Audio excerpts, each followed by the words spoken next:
You're watching Lulay Oasis.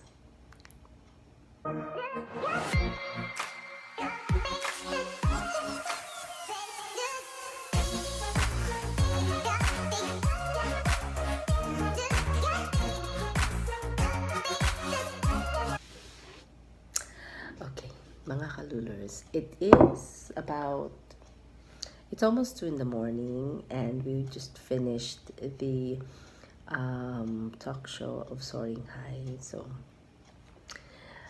eto ngayon, parang gusto kong magkape. Medyo I'm feeling a bit better now. Siguro nakatulong yung kanina. Yung kaninang pag-iyak ko. Pero anyway, I just want to share something, diba? It's not actually a rant, pero naisip ko lang na why not make a video about it. Although it's a bit awkward because it's 2 in the morning and medyo quiet, wala akong gaanong mga effects dyan. Maliban lang, of course, I'm having coffee, ironically, even though I'm about to sleep na. Kasi for me, coffee is just coffee. It doesn't have any effect on me whether I like to sleep or not. And if I drink coffee, it's just that. Pero, yun nga, there are some things no minsan, if you tend to purchase something, just so because for the frustration of making a sale, there's a tendency na pwede kang lokohin. So let me give you a perfect example of a few months ago. It's not actually that long. I think it was on September and we're only on November. It's just because one of my son's mobile phone is not that good anymore kasi luma na. So I need to purchase a new phone. But then I have to be practical na it doesn't have to be the latest one, but at least it is something that is durable and would last because he'll be needing that for his online class. So my sister-in-law offered if I'm interested of the mobile phone that is being offered as a promo kasi mura lang ang kanyang monthly bill. You can have the access for the internet and then free calls if it's the same company. So I'll just have to mention the company, and it's not something against it, but I think I am going to just mention the important thing to know when you're purchasing something kasi not everything that is being discussed during the sales are the real ones.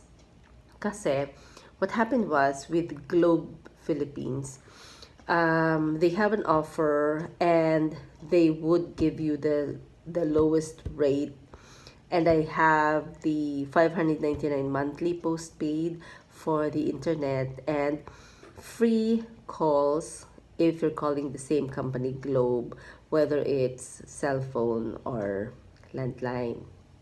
So yun na nga, they will give you an additional charge or whichever charge is applicable kapag they don't belong to the same company. So long story short, I got the phone, so I let my son use the phone, and then I took out the SIM card so that the SIM card will be used for my personal churrot.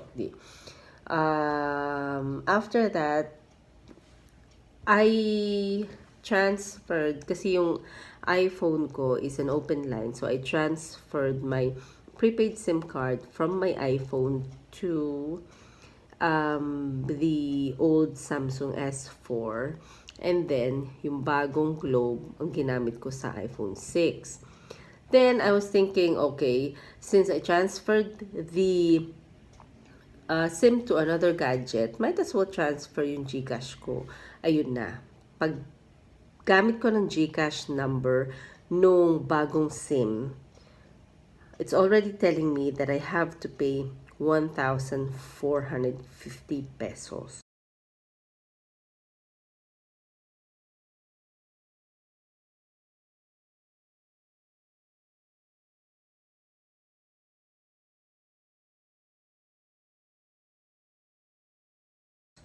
So it's not 450, it's not 50 pesos, it's 1,450. So I was surprised, and then I continued. I asked her, because the email address, usually it will give you a prompt na, to make sure, for security reasons, to make sure that this is you. Do you agree? This is the cell phone, this is the email address. It has a different email address. So I asked her, and she said, no, it's supposed to be this. So I told her, no, it's not showing the same address. So after that, it followed some odd text messages. Like, they're sending so much offers, like a job or personal loan. I would believe maybe dahil by random yung mga telemarketers, they will send you that. But it's a new SIM number. It's a new SIM, I assume. So after that, it goes on like yung 1,450 GCash ko naging 1,550.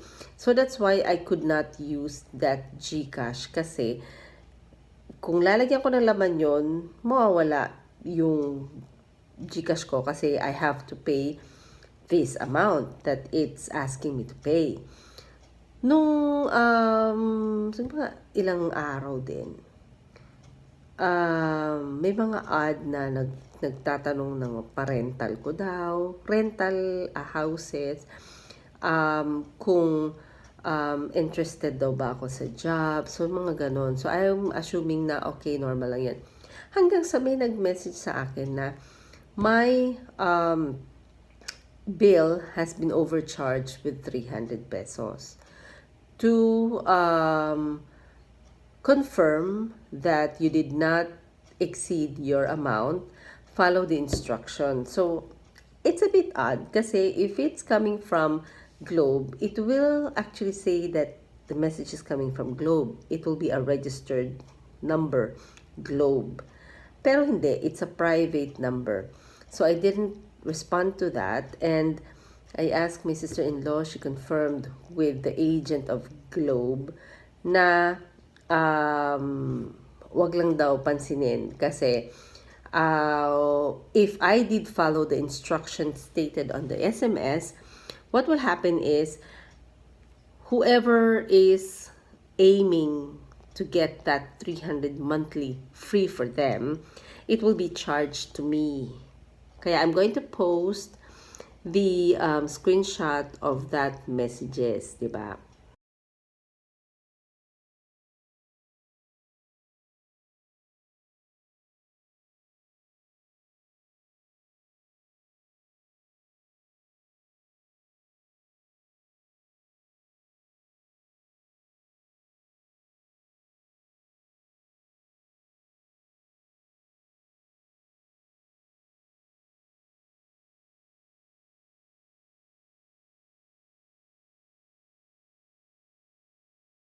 So, sabi ko hindi ako nag-respond kasi tip po mga KaLulers, if you have received an odd message, if it's really pertaining to you or if they aim to reach out you have to wait for them to call if it's really that important.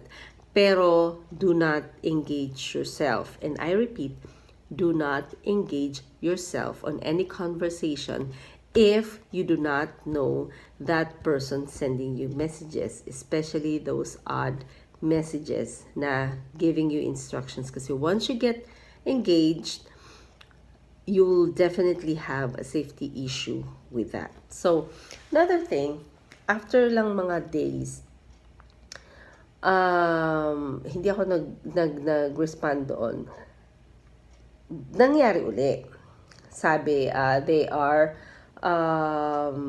sorry that they sent a 300 peso load on my phone, and then they need to have it back because they really need to use the call for emergency.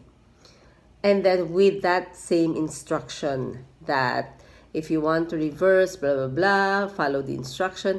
Kung titingnan ninyo at babasahin ninyo, naka-indicate na doon para siyang code for another cell phone number. And then, once you do that, they will automatically charge you with an extra 300 and then them to use that for whatever reason, I don't know. Ngayon, yung, we reported that, and I think I waited for my first bill to come off. And I was thinking it's not easy, and I repeat, Globe Philippines, it is not easy to contact you. Kasi once we start calling your number 211, walang sasagot. Puro recording, and then it is frustrating pagdating sa online, chatbot ang sasagot sa'yo. I have to send like so many messages until I think siguro may naawa na bakit ganito lagi ang mga messages. Pero it wasn't easy to contact you.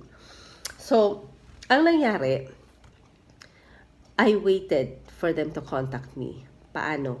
Hindi ako nagbayad ng first bill. Masipag maningil ang Globe. I repeat, masipag maningil ang Globe. Diba? So, this is not actually a rant. I'm just stating the fact of the experience that I had. So, tinawagan nila ako. And then, saying, welcome, this is Globe Philippines, and this is just a friendly reminder that you have a phone bill due. Actually, ma'am, it's overdue, blah, blah, blah. So, sinabi ko, good, tinawagan niyo ako. Kasi I deliberately did that, not to pay on time. Kasi it's not easy to contact you. It is not easy to contact you. So, sinabi ko yon only to find out na from January of this year, pinutol pala nila ang number nung previous owner.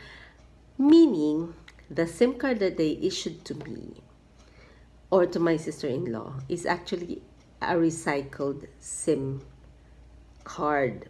Ano ibig sabihin ng recycled SIM card? And this is only, I learned it from that conversation that I had. Ang recycled SIM card ay meron ng previous na owner. If the history is that that person is a delinquent payer, hindi nagbabayad, irresponsible, or for whatever reason, gusto niya na i-cut ang phone niya, who knows, we don't know, they will cancel the transaction, and then after a few months, i-offer. And this is one thing that my sister-in-law has not been informed, that it is a recycled SIM. Kasi nung na-receive ko yung resibo from my sister-in-law, nagtataka ko, bakit issue siyang 2020? 2021 ngayon. So, it was like a year after, from what my understanding would be, they issued that August 2020, and then by 2021 of January, naputulan na yung previous owner, and then they waited for 6 months or more para maibigay nila sa ibang tao. So, okay, after ko malaman yon, sinabi ko sa hipag ko, and then I was advised na, I think mas mabuti na lang po ma'am, huwag ninyong gamitin ang iyong number na yan for that GCash. So, okay, it's not an issue dahil meron akong previous number sa GCash. After a month, kasi biniyaran ko na yung bill ko, kasi may nakausap na ako. After a month, nangyari ngayon ang isang nakakatakot na hindi ko akalain, na I felt unsafe. So, ito yon. May messages na naman akong bumalik na nagsasabing, nag-load daw sila for emergency, pakibalik daw yung number. Same thing ng sinabi, pero magkaiba na naman ang number. And I'm going to post it again.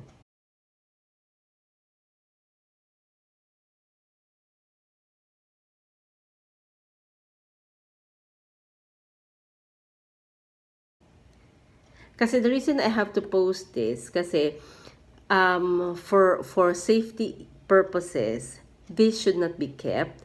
These are things that we don't usually talk about, and it's not me invading any privacy, because for the intent of that person sending me an SMS like that means that they have other intentions, not just to inform me but to steal from me.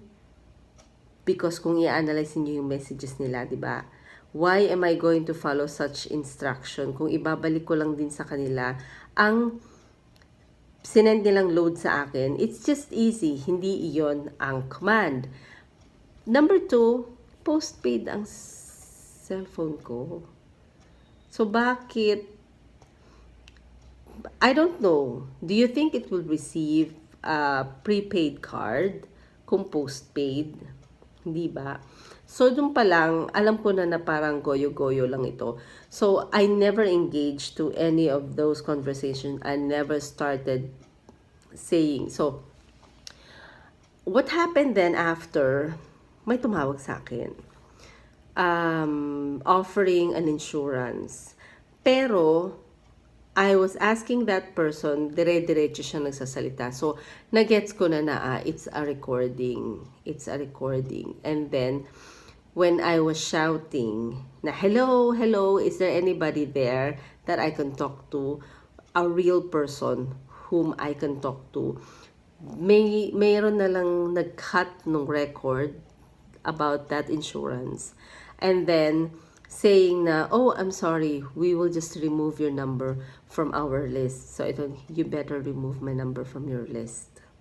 So, I do not know if that's related for those whoever is sending me an SMS regarding nagkamali ba sila ng... And one more thing, what is with the 300? Kasi I don't know, bakit puro 300 ang sinasabi nilang amount?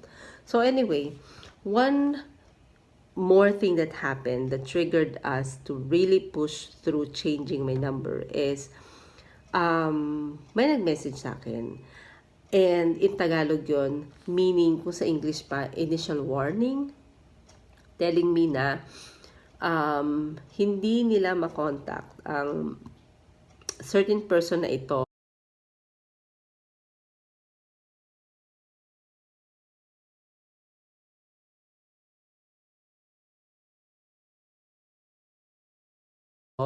dahil wala na raw number, and since hindi nila makontak, ako daw, whoever is holding that SIM, from my understanding, ay naging guarantor niya. So, it means na kung halimbawa hindi nila makontak since ako yung, or the owner of that the previous owner of that SIM,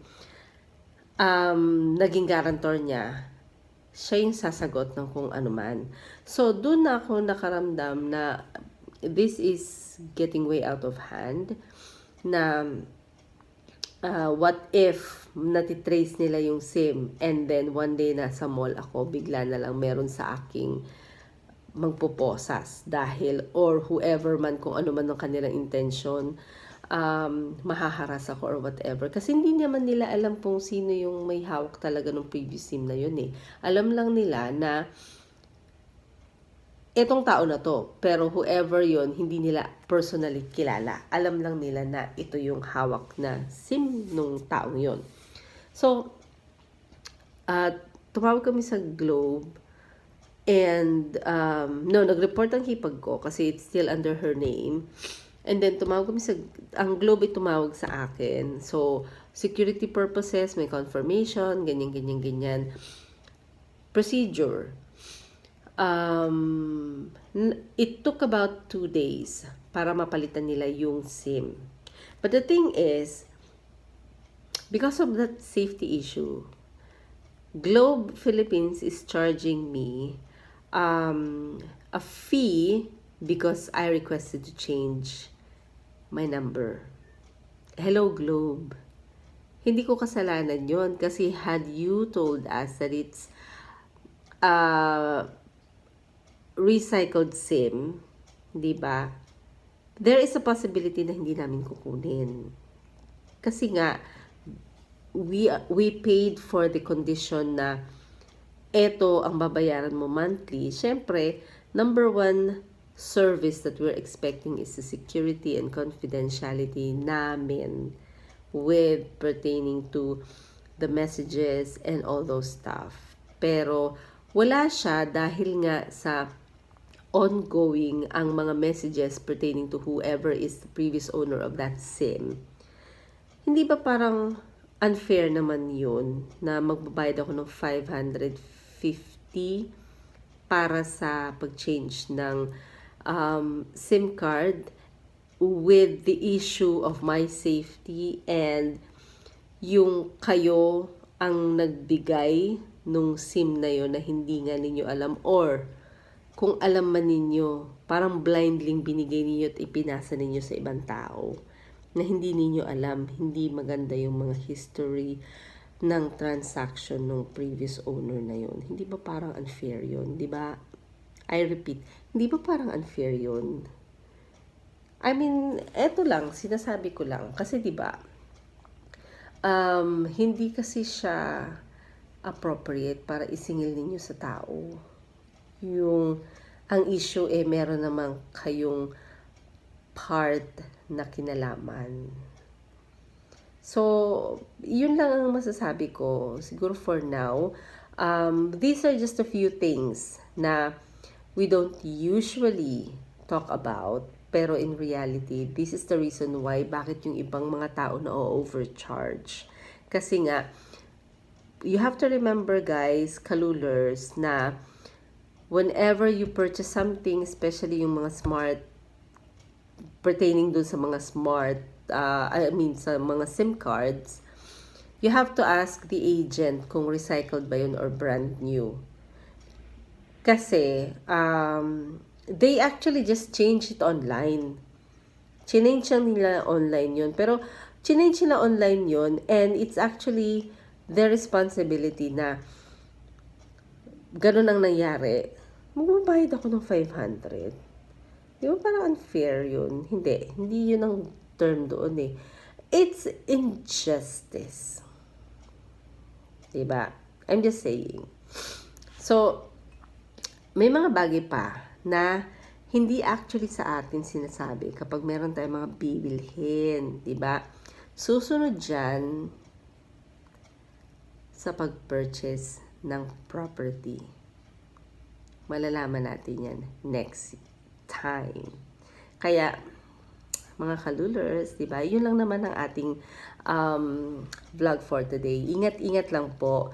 Huwag kayong basta-bastang sasagot sa mga numbers na hindi niyo kilala dahil kung ito ay importante, tatawagan at tatawagan kayo. Kaya ingat-ingat lang po kasi once na ma-engage kayo sa mga ganyang klaseng transactions, nakakatakot. It's not going to be safe on your part. And dapat yung mga ganyan, dinidiscuss din ng mga companies. Kasi, as consumers, we have the right. Kasi, most of the time, consumers din yung nahaharas sa mga ganyang hidden charges at saka sa mga ganyang mga